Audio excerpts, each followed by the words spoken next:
Kembali lagi di Cahaya Hati Indonesia. Terima kasih yang masih bergabung bersama kami. Dan alhamdulillahirrabbilalamin kita masuk ke dalam sesi tanya jawab. Dan untuk pertanyaan yang pertama kita kasih kesempatan buat jamaah yang sudah hadir di masjid ini ya. Siapa kira-kira tadi yang sudah punya pertanyaan, silahkan. Iya, baik. Jangan lupa namanya dan majelis taklimnya ya, silakan. Di dalamnya Umi, di dalam shieldnya, di dalam sini. Iya gitu, baik. Bismillahirrahmanirrahim. Assalamualaikum warahmatullahi wabarakatuh. Waalaikumsalam warahmatullahi wabarakatuh. Ini pertanyaan untuk guru kita Al-Ustaz Taufikur Rahman ya. Ya baik. Nama saya Ibu Yati dari Majelis Taklim Nurul Hikmah, Sukaraya, Bekasi. Bapak Ustadz, saya mau nanya, gimana caranya supaya kita berani menghadapi takdir yang ada di depan kita? Kadang tuh rasanya pengen lari aja soalnya. Terima kasih Pak Ustadz. Assalamualaikum warahmatullahi wabarakatuh. Waalaikumsalam warahmatullahi wabarakatuh. Lari dari takdir atau ketentuan Allah ya. Nah bagaimana guru, silahkan. Baik, Ibu yang bertanya dari Majelis Taklim Nurul Hikmah Bekasi, pemirsa Cahaya Hati Indonesia dimanapun Anda berada, sebagai orang Islam harus tiga ini yang terpatri dalam hati kita. Islam, iman, ihsan. Seperti yang di awal segmen tadi saya sebutkan, ada hadis Jibril alaihissalatu wassalam. Di saat kita beriman, kemudian kita laksanakan perintah rukun Islam, yaitu mendirikan sholat, janji Allah, surat kedua, juz kedua, ayat 152 dan 153. Jadi kalau sudah begini dasarnya, apapun yang akan terjadi bukan sesuatu yang kita takuti dan gak perlu lari. Allah yang nyuruh, bismillahirrahmanirrahim, Fadkuruni azkurkum washkuruli wa la takfurun. Ya ayyuhalladzina amanu ista'inu bis sabri was salah. Innallaha ma'as sabirin.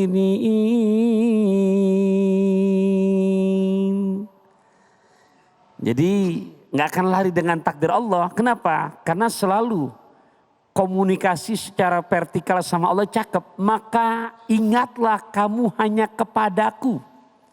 Allah jawab lagi, niscaya aku akan lebih ingat lagi kepada kamu. Caranya bagaimana saat Allah ngasih cara? Ya ayyuhalladzina amanu sta'inu, hai sekalian orang-orang yang beriman, oleh karenanya minta tolonglah kamu kepada Allah. Dua cara, sobar, solat. Solat, sabar. Ini kita kadang-kadang gimana akan tenang hati, solatnya subuh kesiangan, zuhur kerepotan, asar di perjalanan, maghrib kecapean, isya. Nah, gimana mau bisa sholat betul-betul mendatangkan ketenangan? Gimana? Sholatnya nggak sabar. Baru tibang seragam maulid aja, mohon maaf, takbir masa khusyuk, Fatihah masih khusyuk, rakaat kedua mulai kebayang. Begitu ruku, ngapa saya ngambil kerudung warna hijau ya? Begitu istidal, coba yang merah aja. Nah, yang pertama sederhana bahasa saya, berpangku tangan kaki dilipat. Naik kereta makan coklat, ketenangan yang kita dapat ketika kita menjaga perintah sholat. Begitu Bib. Ya. Iya baik, Masya Allah luar biasa. Cukup ya Umi ya. Masya Allah. Dan baik guruku yang dimuliakan Allah Subhanahu Wa Taala, ada pertanyaan kedua dari media sosial. Ali mohon izin untuk membacakan dulu. Silakan. Ini bagus banget nih ya. Kadang-kadang menjadi sebuah polemik di antara kita. Ini dari @caca_ggg. Ada 3 G-nya ya. Ada yang percaya kalau kita rubah nama, katanya nih Ustadz, rubah posisi letak barang di rumah, atau ngubah bagian wajah kayak tai lalat, oh dipindah gitu ya, takdirnya akan berubah katanya. Apakah benar Ustadz? Bagaimana sih kalau dalam Islam? Baik ya, Tadi di saat segmen awal sekedar menegaskan lagi. Di saat Nabi nanya sama sahabat-sahabat, wa ma alamatu imanikum, ciri keimanan kamu apa? Sahabat jawab, nasbiru alal bala. Kami selalu bisa sabar terhadap musibah yang Allah berikan kepada kami.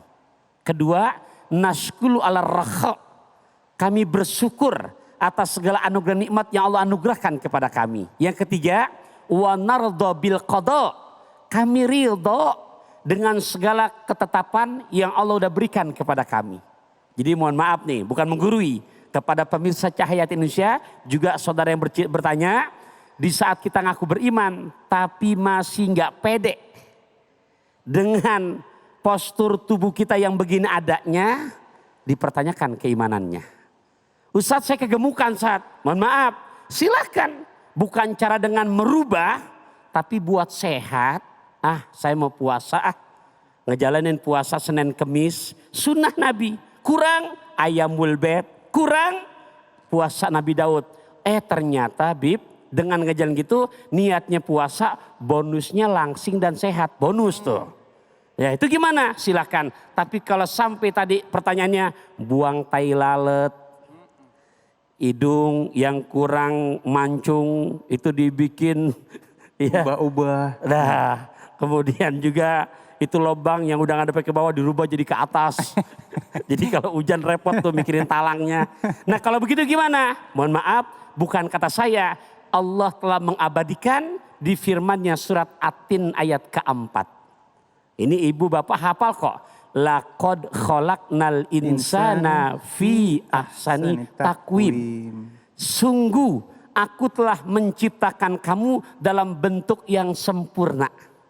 Bisa jadi mungkin yang hidung tuh masuknya ke dalam, ternyata kita nggak tahu ke depannya menjadi ladang rezeki.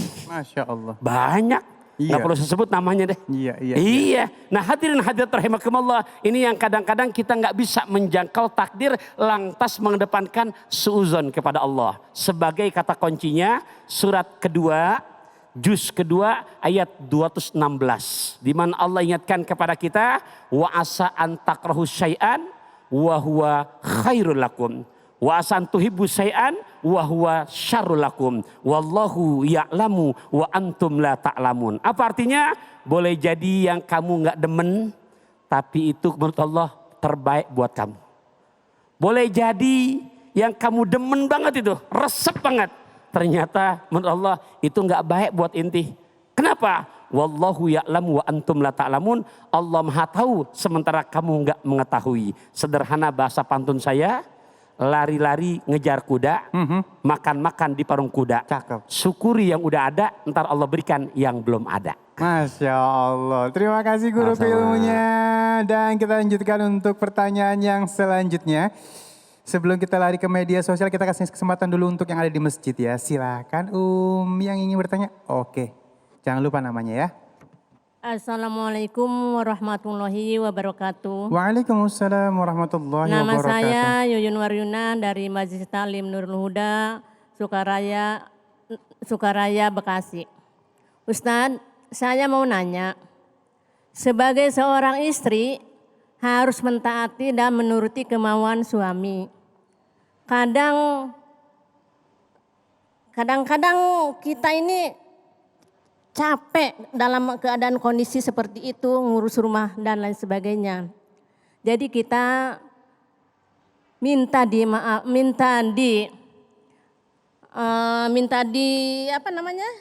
dipahami oleh suami. Jadi kalau begitu boleh Ustadz. Iya, Masya Allah ya. Jadi udah capek. Terima kasih. Wassalamualaikum warahmatullahi wabarakatuh. Assalamualaikum warahmatullahi wabarakatuh. Ini nanya sambil muter-muter, tadi ya bingung ya, kagak enak ngomongnya gitu ya Masya Allah. Ini istri yang solehah nih Masya Allah ya. Jadi gimana tuh guru, udah capek cuman minta dimaklumin sama laki, guru silakan. Iya emang kadang-kadang suami begitu. Baik, bismillahirrahmanirrahim. Bagus sekali tadi pertanyaan ibu, bagaimana jikalau istri sudah bahasa sayanya begawe ya. Artinya kerja ngurus anak ya, rumah dan lain sebagainya ya, tiba-tiba suami menyuruh hal-hal yang memang kita sudah tidak sanggup lagi. Baik, pemirsa Cahaya Hati yang dimuliakan Allah Subhanahu wa taala, usikum wa iyaya bitaqwallah. Yang pertama yang harus kita ketahui yang namanya dalam berumah tangga, Nabi mengajarkan agar yang namanya saling pengertian. Artinya pengertian itu bisa kita gunakan dengan kata-kata yang baik, bisa juga dengan perilaku yang baik. Maka di surah Al-Ahzab ayat 32 di ujung ayatnya Allah Subhanahu wa taala berfirman, wa qulna qaulan ma'rufa. Kalau misalkan kita nih istri dalam keadaan sudah tidak sanggup lagi taat kepada suami, dalam artian di sini melayani suami apapun itu, maka boleh istri itu mengucapkan hal yang ma'ruf kepada suami, artinya tolak baik. Karena apa? Karena takutnya ketika kita melaksanakan apa yang suami inginkan itu bisa berbahaya untuk diri kita, apalagi nanti bisa berbahaya kalau misalkan ada ibu hamil dan anak-anak semuanya. Oleh karena itu taat kepada suami, ulama juga membatasi. Enggak semuanya suami yang diperintah taat, iya, manut, enggak. Ada batasan di situ. Apa batasannya? La ta'ata li makhlukin bi ma'siyatil khaliq. Tidak ada ketaatan terhadap makhluk dalam bermaksiat kepada Allah Subhanahu wa ta'ala. Jadi kalau ada suami yang nyuruh istrinya mohon maaf untuk bisnis haram, istri harus nolak. Boleh nolak.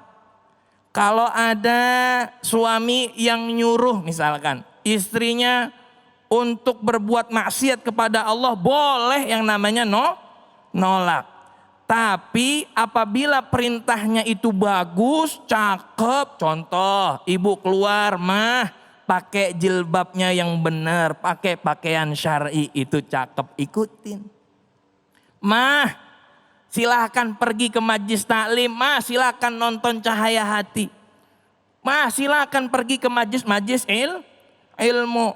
Cuman kata suaminya begini, jangan pergi ke majlis ilmu. Lah kenapa Bapak? Iya, habisnya dari 5 majlis taklim semuanya nyicil baju. Puyeng katanya pala saya. Ya, ini kadang-kadang yang jadi harus kita perhatikan. Artinya komunikasi, perhatian. Maka kalimat hunna libasul lakum wa antum libasul lahun yang tadi saya sampaikan bukan hanya sekedar melengkapi kekurangan, akan tetapi perhatian terhadap satu sama lain itu yang paling penting. Pernah di masa Nabi Muhammad SAW ada sahabat yang bernama Husain bin Mihsan. Bibinya datang ke Rasulullah SAW untuk menyelesaikan suatu persoalan. Setelah selesai persoalan tersebut, Nabi nanya, apakah kamu sudah bersuami? Jawab bibinya, iya aku sudah bersuami. Lalu kata Nabi Muhammad SAW, fangzuri aina anti minhu fa innahu huwa jannatuki wa naruki. Perhatikanlah hubunganmu terhadap suamimu, karena sesungguhnya suamimu itu adalah surgamu dan juga nerakamu. Nah oleh karena itu ibu-ibu yang dimuliakan Allah dan bapak-bapak semuanya, ini nasihat buat saya pribadi dan juga umumnya buat semua. Kita harus mengerti kondisi istri kita, suami kita, keluarga kita. Kalau misalkan tidak memungkinkan, ya boleh kita tunda terlebih dahulu. Contohnya hubungan biologis dan lain sebagainya. Kita bisa yang namanya tafahum, artinya sama-sama saling mengerti. Mudah-mudahan karena itu kita tanamkan saling mengerti, hunna libasul lakum wa antum libasul lahum. Insyaallah keluarga akan menjadi sakinah, mawaddah, warahmah dengan qaulam ma'rufa, dengan komunikasi yang baik. Masya Allah. Pokoknya kudu sama-sama paham Bu ya. Kalau sama-sama paham jadi nikmat pastinya. Iya, betul. Baik, dan guruku yang dimuliakan Allah Subhanahu wa taala, kita masuk ke dalam pertanyaan yang sudah masuk melalui media sosial kita. Ali mohon izin bacain. Ini dari @alisa45. Apa istri yang gak rela sama suaminya bisa masuk kategori istri durhaka? Gimana kalau masalahnya juga ada di suami Ustadz? Aku juga agak bingung nih. Jadi gak rela nih sama suaminya. Tapi sebenarnya yang bermasalah tuh suaminya. Ya. Gitu mungkin maksudnya ya. Iya. Baik. Anak kepada orang tua itu Durhaka. durhaka. Istri kepada suami itu Durhaka. durhaka. Tapi kalau suami kepada istri itu jatuhnya bukan durhaka. Tapi kategorinya adalah zalim. Boleh nggak seorang istri merasa kecewa? Boleh nggak seorang istri merasa sakit hati apabila ternyata suaminya juga memang asal sumbernya ini dari suami? Jawabannya boleh Bu. Bahkan ada fasilitas dari Islam yang namanya, mohon maaf, ini udah fasilitas terakhir, berpisah. Tapi itu dimakruhkan, artinya dibenci oleh Allah Subhanahu wa ta'ala. Oleh karena itu, jikalau hati kita merasa, mohon maaf, dalam komunikasi terkadang kan kita ibu-ibu yang dimuliakan Allah, ya kan, ya merasa pasti ada yang kurang, ada yang gak enak di hati. Maka hadis Nabi Muhammad SAW mengatakan bahwa wanita penghuni surga salah satunya al-a'udu ala zaujiha yang tadi saya sampaikan. Yaitu dia yang setia, allati ghadiba zaujaha, yang mana marah suaminya. Walaupun itu salah suaminya, dia tetap meletakkan tangannya di atas tangan suaminya. Sembari apa?